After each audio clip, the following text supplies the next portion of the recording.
ఈ రోజుకు 21 నెలలు.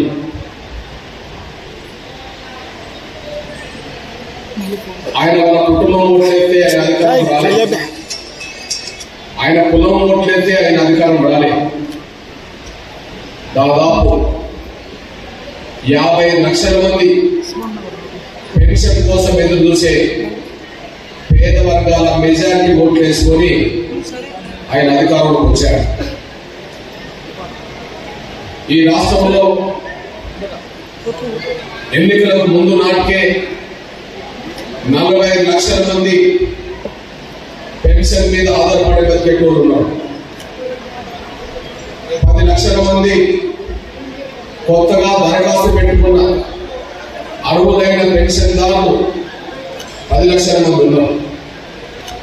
ఈ 55 లక్షల మంది పెన్షన్ మీద ఆధారపడి బతికేటోళ్లకు కాంగ్రెస్ పార్టీ మేనిఫెస్టోలో స్పష్టంగా చెప్పింది, వికలాంగులకు 6,000 పెన్షన్ ఇస్తాము అని.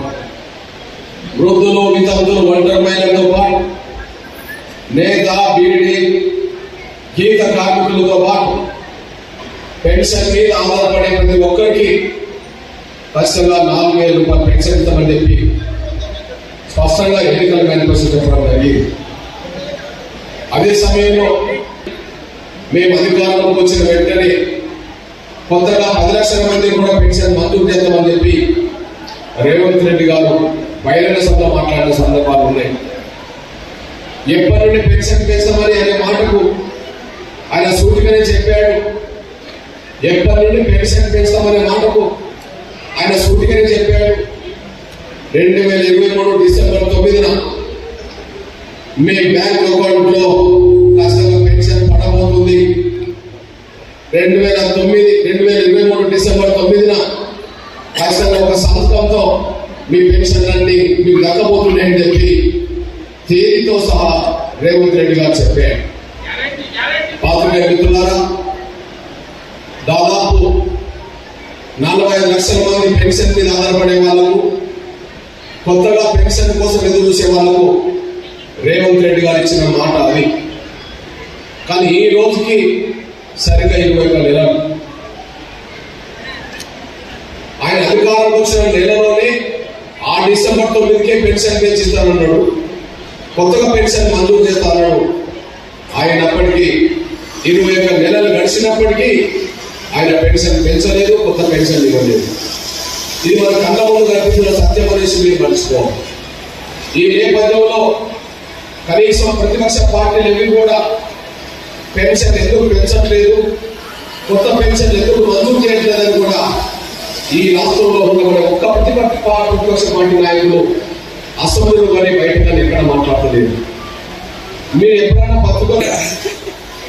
పత్రికల్లో కానీ ఎలక్ట్రానిక్ మీడియాలో కానీ ఏదైనా ప్రతిపక్ష పార్టీ నాయకులతో చెబుతున్నారు వాళ్ళ నోట్ నుంచి పెన్షన్ పెంచమని, కొత్త పెన్షన్ ఏమని ఎప్పుడన్నా అడిగినట్టుగా మీకు ఏమన్నా కనిపిస్తుందా అంటే ఏనాడు కూడా కనిపించదు. అంటే దీన్ని బట్టి అర్థం ఏంటంటే అధికారులు ఒంగోలు పెన్షన్ పెంచాలి, ఆయన 21 నెలలుగా పెన్షన్ పెంచట్లేదు. ప్రతిపక్షం ఒంగోలు పెన్షన్ ఎందుకు పెంచట్లేదని గట్టిగా అడగాలి, ప్రతిపక్షం ఒంగోలు ఎవరు అడగట్లేదు. ఇది పేదల సమస్య, ఇది అత్యంత పేద కుటుంబాల సమస్య. ఒక కులం కాదు, ఒక మతం కాదు. ఇక్కడ వేదిక మీద కూర్చున్న వాళ్ళు వికలాంగులైనా, వృద్ధులైనా, వితంతులైనా, ఒంటరి మహిళలైనా, ఎవరైనా పేదలు, అన్ని కులాల్లో అన్ని మతాల్లో పేదలు ఉన్నారు. వేదిక మీద కనిపిస్తారు. ఈ సభలో ఉన్న వాళ్ళు అన్ని కులాల్లో అన్ని మతాల్లో ఉన్నారు, అందరూ పేదలు. అంటే పెన్షన్ మీదనే ఆధారపడి బతికే వాళ్ళ సమస్యను పరిష్కరించకుండా, ఇచ్చిన మాట నిలబెట్టుకోకుండా రేవంత్ రెడ్డి గారు మోసం చేస్తే కనీసం అడిగే దిక్కు ప్రతిపక్షం నుంచి రావాలి. ఈ నేపథ్యంలోనే ఒక పేద వర్గాల బిడ్డగా ముందు రేవంత్ రెడ్డి గారు పాటించిందా లేదా, నా దగ్గర కాంగ్రెస్ పార్టీ మేనిఫెస్టో ఉన్నది,